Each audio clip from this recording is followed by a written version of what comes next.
And in position 2 we are seeing company name also. So at the time, do you prefer making another pattern, or is there any way to make changes in the pattern itself?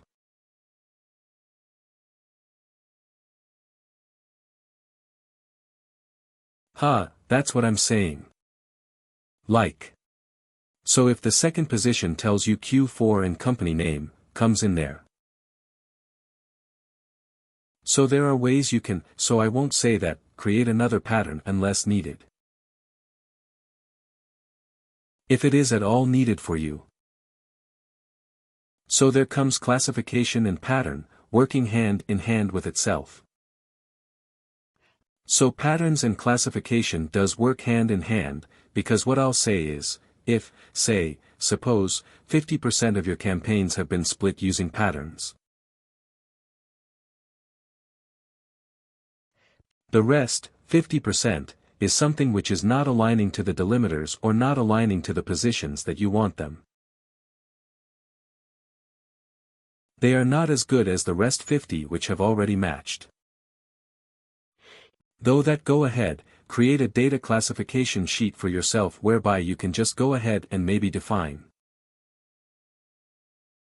the classifications, and then you can upload, and then you can get back.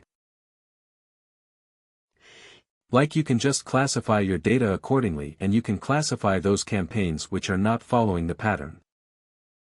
But if you see another pattern forming in there, so do go back and classify those, because once you have classified, say suppose, position 3 in this pattern is company name, and in your other pattern, if necessary. So I'm saying that if there is a huge chunk of campaign which you want to classify, create another pattern in which position. Whatever position is you want, and then you can go to your harmonized dimensions. And then you can, there are ways in which we can have both of them defined in a single dimension, and we can go ahead.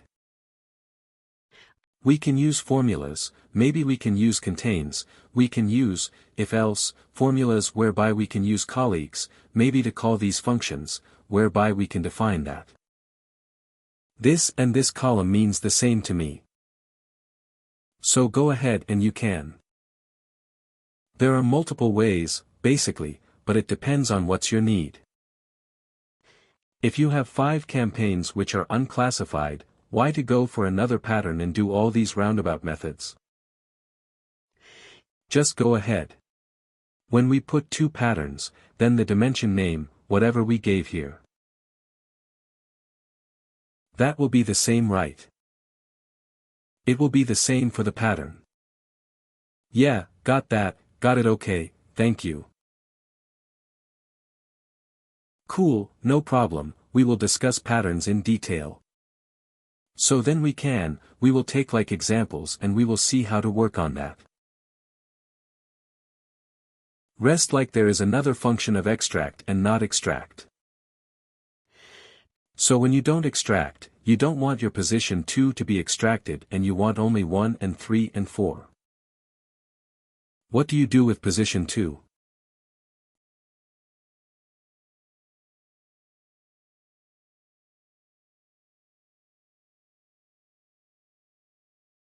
So what do you do?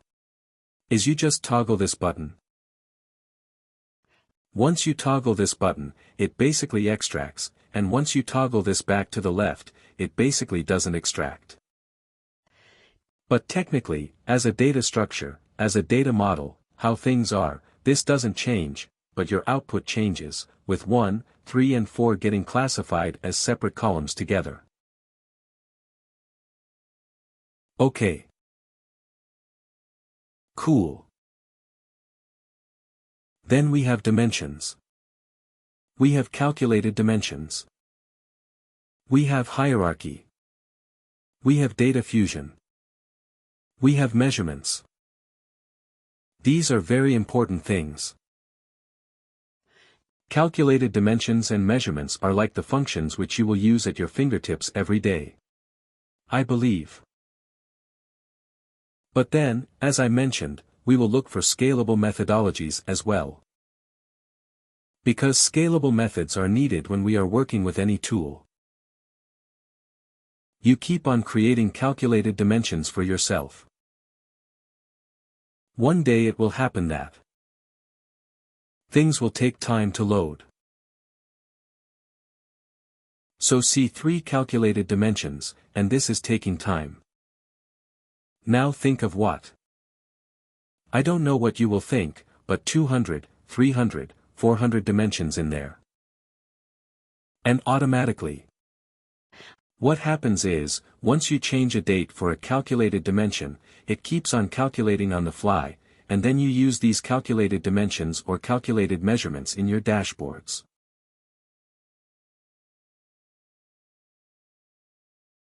What happens is, everything goes for that loading mode. And it keeps on loading and finally it crashes. So why to go for these things? But then will I not use calculated dimensions? I will, because it is easy. It is very easy for me to write formulas in there and create a dimension or define something in there. Or like I'm onboarding a new project or I'm taking work from someone new. What is to be done? Okay, these are the things which will fetch you this dimension. Okay, I'll write a calculated dimension, but when I'm done, when my project is at a maintenance state, what I'll do is I'll go ahead and use the more scalable methods which help me in the longer run.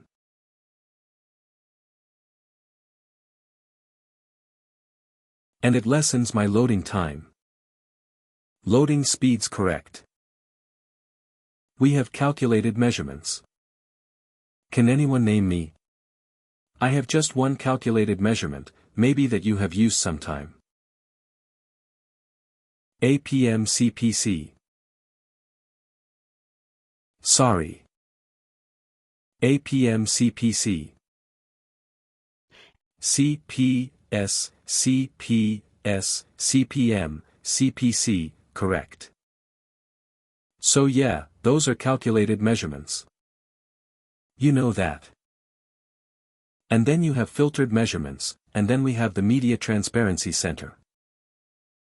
Media Transparency Center is not part of this course, but in our discussion with your management.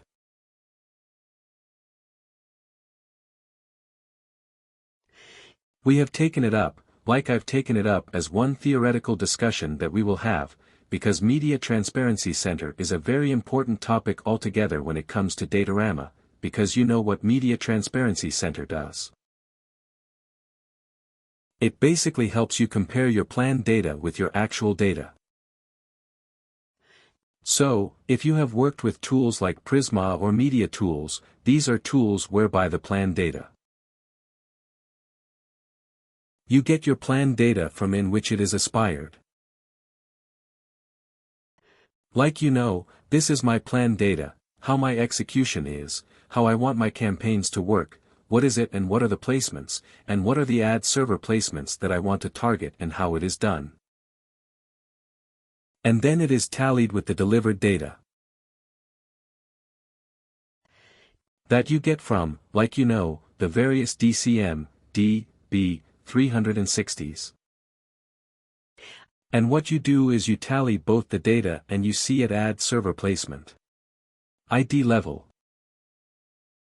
How did my planned data react to my? Can I react? Sorry.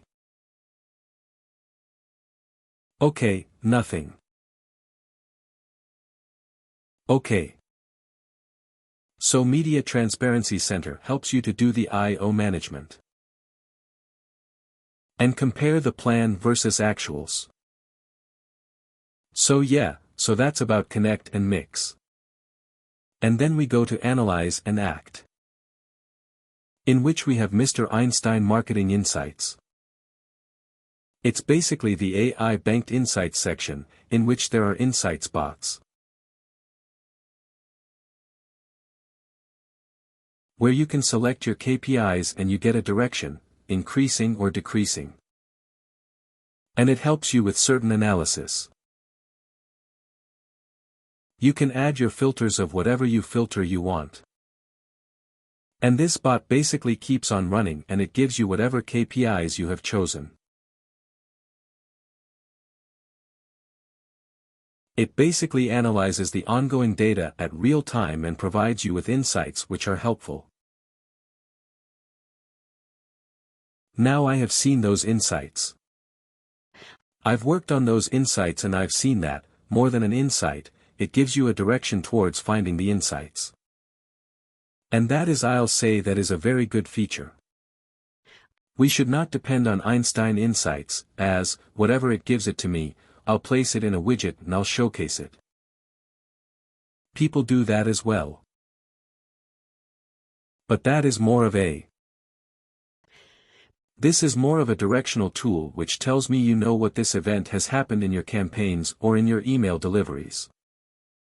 If you're working with Salesforce Marketing Cloud, it basically tells you that in your deliveries this has happened, or in this to this date there was a shift in.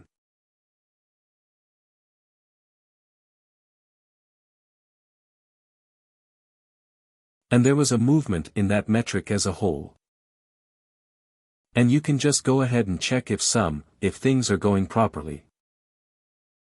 Or if there was a longer spike.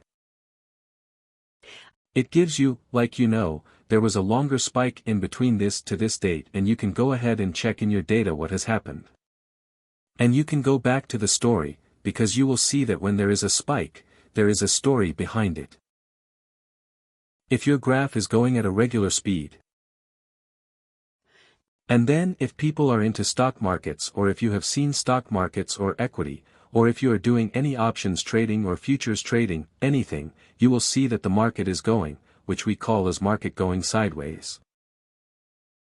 Where there is even uneven journeys, and then there is a drop, or then there is a lift.